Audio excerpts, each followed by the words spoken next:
Good morning to all of you. Today is sort of our youth weekend. Some of you were here Friday or Saturday night for our school play, our Living Wisdom School, which goes up through middle school, not into high school. Every year does a theater performance.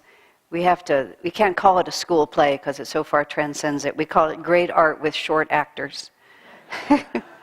Because it's really fine art, and it's fine spiritual art, because every year the subject is some great spiritual figure. And so the children, the teachers, those adults of us who get involved to help for the theater season, get immersed completely, and in fact it's a curriculum for the whole year in whatever figure we're doing. Last year it was Mirabai, who was a great devotee of Krishna. The year before, it was the life of St. Francis and St. Clare. This year, it was the life of the Dalai Lama.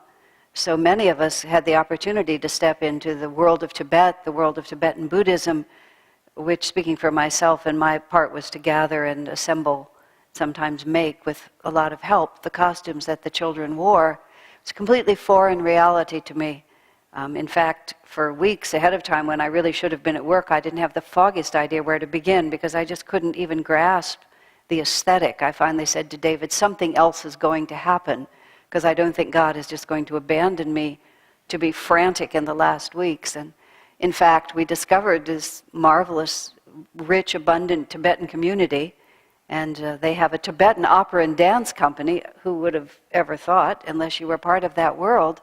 And generously, with completely open heart, opened up their costume closet, and then the local monks opened up the tankas that they use when the Dalai Lama himself comes, and we really had a glorious experience. And what happens with the magic of theater, because we were working on the costumes, we were here a lot when Matthew was directing the play and helping the children, and he's very demanding of the children. He gives a great deal and expects them to give their best also. And when they weren't living up to what he wanted them to live with, he was giving them a rallying conversation and reminding them of many things he taught them. He said, what's the most important thing an actor can have?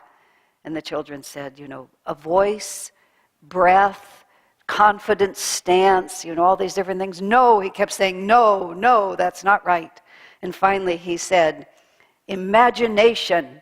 And then he said, are we in Lhasa? And the children said, no. Are you really Tibetan monks? No. Are you really the Dalai Lama? No, they said. He said, but you have to have the imagination.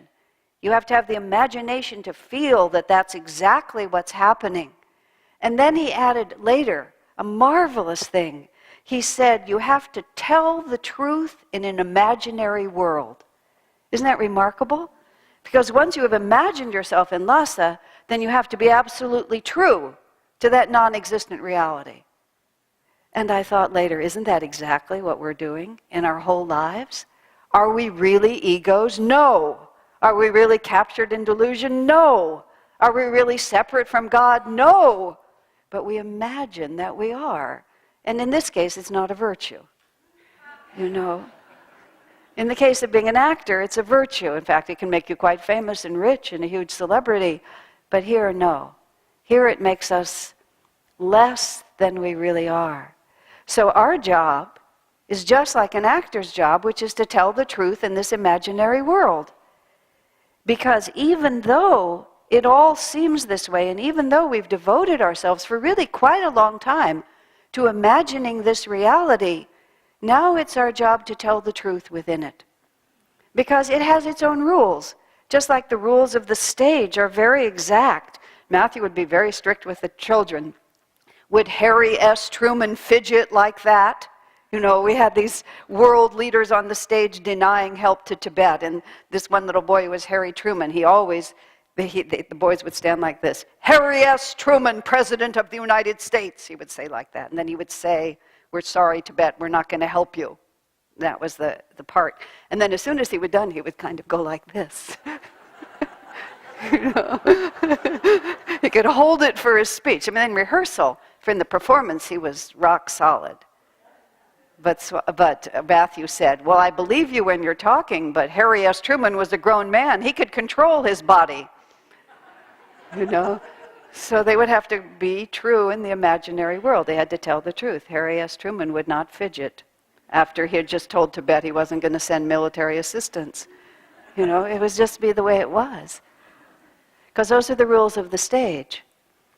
And so here we are on this stage, which we happen to think is real because we're crazy and we have vivid imaginations, you know, but there are truths here that we also have to live by. And what we have to live by is kind of reversed. What an actor does is they know who they really are and then they have to pretend to be somebody else. We have to know who we really are and stop pretending to be somebody else. It's exactly the opposite. And what we accidentally think we are is this limited being. We accidentally think that all of this incredibly complicated and really truly impressive and quite remarkable self that we have created is really not our true self. And instead of acting the part of this ego with all its attachments, we have to deeply and profoundly act the part of a pure and simple child of God who happens to have wandered on this stage and is now just sort of, you know, moving through this world. This is what our scripture says. If you would realize God, if you would be close to God, you must act as if you have Him already. And that's not a falseness. I know the inevitable thing, you see, the line that the ego feeds you, and the line is the prompter. Whenever you sort of forget your lines, it tells you, no, you're not you. Maybe him, maybe her, look at that one, they've done so much more, look at all the bad things you've done, not you. Everything is made of divine stuff, but not you, not you. Of course, not you, and not me, and not him maybe her, you know, just divides it all up. But the truth in this imaginary world is that we are all expressions of that divine spirit. We spend so much tremendous energy, Swamiji writes in commenting, in the more extended commentary on this particular passage. He's talking a little about the astral world because Jesus also says this week, he says, no one descends, you know, from heaven except he who came from heaven. No one lives on this earth except the divine one. And that is not everyone who lives on this earth has descended from the heavenly realms. And he's not trying to say just I, but he calls himself Jesus who is in heaven. And of course, Jesus is standing in his own body, clearly there on earth. They could shake his hand, they could feed him fish, they could relate to him just as easily and as dynamically as we relate to each other. And yet he declares, even though he's sitting right in front of him, that he's also in heaven. And so, well, theologians have tried a long time to figure out what that means. But what that means is that he is not limited to the imaginary world, that he sees himself living here. He knows himself to be the child of Joseph and Mary, carrying out this particular duty. He knows which body is his. There's enough of a veneer of understanding of that he can move through this world. At the same time, he never loses sight of the fact that this very same consciousness which inhabits the body is also infinite. Now, see how differently we would relate to this world? Isn't the way we relate to this world so much based on the fact that we feel ourselves to be so small? Like, what if I don't have a job? What if I don't have the house that I want? What if I never get married? What if I can't have children? You know, all these little things that I want, and I've drawn a picture like this. This is where my happiness comes from. And if any of those essential elements are gone, then I am bound to feel badly. You know, we feel almost obligated. Something bad happens, we have to, it's very important, you know, that we suffer. If we accidentally just sort of manage to go cheerfully through it, someone will accuse us of denying the truth, you know? But that's the imaginary world that says all these little things are the quality and the nature of our happiness. That's why Jesus could walk into that reality of being arrested and humiliated and tried by Pontius Pilate in front of a screaming multitude of people who wanted him killed like this, and be so utterly centered in the true reality that he didn't even bother to answer. I mean, it's one thing to say someone can be strong, but he didn't even bother to answer. He just stood silently. And the judge who had the power either to kill him or release him, this is Pontius Pilate, one of the great villains of all of history, even his name, isn't that marvelous? Pontius Pilate, that just the sound of it. And there he is, and he was not so dense as to not realize he's a man who'd seen lots of criminals. He knew what a criminal looked like. And he could tell that Jesus wasn't a criminal. I mean, most criminals are frightened or egoically aggressive or angry or violent in their nature, and Jesus was none of that. Because even as he stood in his body, he was telling the truth in this imaginary world. He was holding to the power of the infinite, just acting through this body, in his case entirely to set the example and to teach us how to be in this world in the face of such a reality. And Pontius Pilate really didn't want to be responsible for the execution of this man. There's stories that are told that his wife had a dream of who Jesus really was and sent a message to her husband, do not be responsible for the death of this man. And here he is, and all the powerful people in his society, the stories are told that they incited the mob to cry out for the death of Jesus, and Pontius Pilate's trying to get out of this impossible position. And he basically, of all things, turns to Jesus to help him, probably sensing that he was the only guy in the whole crowd who knew what was going on.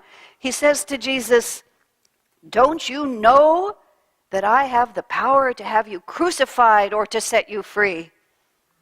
So Jesus takes this moment to speak. You have no power over me except that my Father in heaven has given it to you. Don't imagine for a moment that you are really the power in this world. There is only one power, and that is God. Then he says, even now, if my Father willed it, legions of angels would come to rescue me. But this is what must happen. Because we're all so afraid in this world. We're so afraid of so many things because we identify with this ant-like consciousness. An ant is naturally a little nervous, An elephant is less afraid, and an infinite being has absolutely nothing to fear. It's magnificent to act as if you have God already, just to put yourself in the consciousness, not just in meditation, but just walking down the street. What would it be like to walk down this perfectly ordinary street and simultaneously be conscious of the infinite force just moving through me? I was with Swami Kriyananda in all places in Disneyland in the mid-70s. Disneyland used to be a little more innocent than it was, and Swamiji used to like to go there. We would go to Los Angeles for various reasons, and crowds of us would go to Disneyland. And one year we were there because we were doing some conference, in the 70s, the things that they had, that kind of, where everybody would get together. And Swamiji was part of one of those, and we all in those days were much more Indian, and we were all wearing Indian clothes. Swami wore his orange Indian robes. We wore saris, and the men had on kurta pajama, the Indian-style clothes. And we were wearing them for the conference, and for some reason we decided to wear them to Disneyland. Who knows what we were thinking, but we did. And we were with Swamiji that day, and he, now, this so many years later, he's in his mid-80s, he's elderly. Well, 40 years ago, 30 years ago, he was not elderly. He was very dynamic, could walk very powerfully, very strong, and just had a will and an energy that was just way out ahead of all of us. He knew exactly where he wanted to go, and there were about 12 of us. And he was always in the first unit of whatever it was. And then before everyone else had even sort of changed their energy from whatever ride we had been on, he was streaking out across to the other. We were actually holding hands, running through Disneyland like this, trying not to get separated to keep up with him. It was a marvelous day and very playful, very in the midst of everything, divine joy. Then it was time for the electric parade, where they all come down dressed in beautiful lights, very astral, and we wanted to be able to see it. So we went early to a place on the sidewalk there, and others were gathering, and just all of a sudden the mood really began to shift. And Swamiji got that look in his eyes, where his eyes are slightly raised, and he sort of, you can tell he's looking out at this world, but he doesn't see what we are seeing. I always want to be inside of his consciousness at that moment. And we had carved out our square like this, and he turned to us and he said, imagine being every single one of these people. And by that time there were hundreds, perhaps thousands of people within our sight, all different kinds of people. He said, not merely loving them, but being one with everyone's consciousness. He said that was Master's state of consciousness. That's the state of a self-realized Master. And then this, just right in the midst of Disneyland, this power just descended on our little group. And Swami just sat right down on the sidewalk, and this, like 10 or 12 of us just sat on the sidewalk right next to him, and we just started meditating. And I don't know how long we meditated, because we sort of came out of it when the parade was right in front of us. And it's just sort of, we opened our eyes, and we, for just a moment you're not sure where you are. And in that time, the whole sidewalk had filled in around us. So we were this odd group of meditating yogis in the middle of Disneyland with everyone else standing around us, and then this light parade comes in front of us. It really couldn't have been a better way to come out of it. But just the extraordinary example that the lives of these great souls give us, you see, is multidimensional. It's not just sort of standing back. When we really enter into it with the realization of what's going on here, it's the power of Jesus facing death and humiliation and torture without a moment's hesitation, with the absolute certainty that God is with him and there is a purpose behind it. It's going to Disneyland and just having more fun than the kids are having, because you have this adult freedom that you can do. It's all of a sudden, in the midst of it, just the power of Spirit coming in and surrendering to that completely. Some people imagine that even-minded and cheerful is dull. What would it be like if I didn't have my moments, of all this kind of thing? Well, what it would be like is blissful, because that's really what it's like. But even deeper, even much deeper, much more compassionate. What blocks us from being able to love one another? What blocks us even from being able to be ourselves?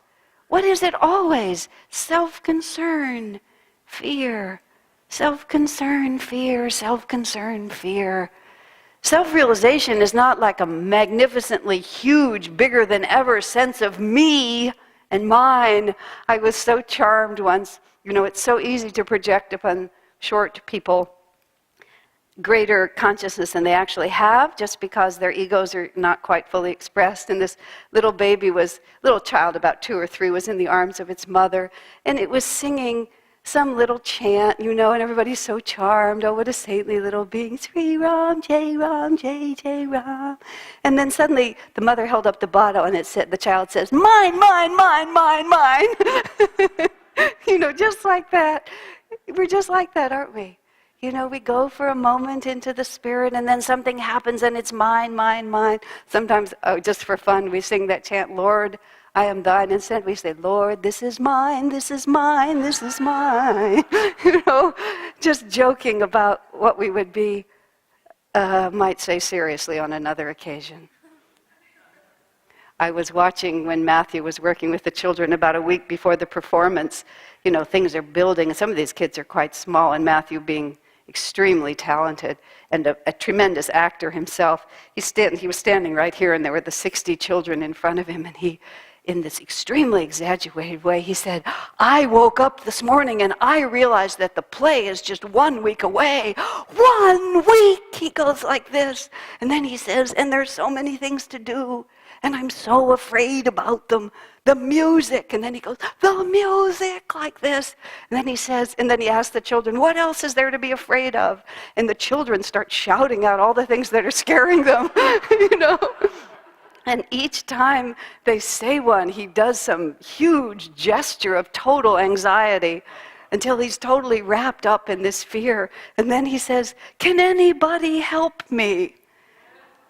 And then he has the children tell him back all the things that they've learned about how not to be afraid. You know? And it's just like, that's really what the masters do, isn't it? They come in this world and they live a life. They try to accomplish things. They don't have the money. They get sued. They get slandered. Sometimes they get imprisoned. Sometimes they get beaten. Every once in a while they get killed. You know? And they act it out. And they don't stand just indifferent to it. You know, they don't just sort of go through. They live it with full vigor and determination. You know, Swami moved faster through Disneyland than any of us could move. It was just, we're here, let's live it completely. Let's tell the truth in this imaginary world, which is there are many waves on this ocean. It's not always light, it's not always easy. Sometimes things are very, very, very difficult. That was above all the life of Jesus. Jesus was like, okay, let's make it as hard as we can make it, and let's still tell the truth. Jesus went through all of that, and how did the life of Jesus end? The disciples are gathered for fear that they too might be arrested, and they've locked the door, and they're in the room together. They don't know what to do, and suddenly Jesus appeared in the midst of them. "Peace be unto you," he says like that. Because even though it looked like he had been crucified and had died and had been placed in the tomb and the big rock had been rolled in front of it, nothing had ever touched him. Because it had happened to his body, but it had never happened to him. Because even as he lived in this world, he was also in heaven. Is this easy? No, nobody said it was easy. But it's very, very simple. When these kids were chanting just a little while ago, Om Namo Narayana, you sing that song, Hey Bhagavan, that means, Oh Lord, Om Namo Narayana, sing the name of God. And those words, there's just those ancient words. And, you know, Master's beautiful chants, listen to my heart song, door of my heart, open wide, I keep for thee. So our chanting is such a powerful practice. You just say that, Om Namo Narayana. What do I need with a big house? What do I need with 5 cars? What do I need with a closet full of clothes? Om Namo Narayana. That's all there is. You know, if God gives us more, then we take more. If God wants us to be luxurious, we accept it. If God takes everything away and reduces us, Om Namo Narayana. It's only when we don't have awareness of what we really need, which is the awareness of God, that all of these other things seem so important to us. Jesus didn't have to discipline himself to be courageous. He had to work hard to keep his mind even conscious of the fact that, oh, they're torturing my body. You know? Because even as he was on this earth, he was in heaven. If we would know God in that way, live now in that truth. Bless you.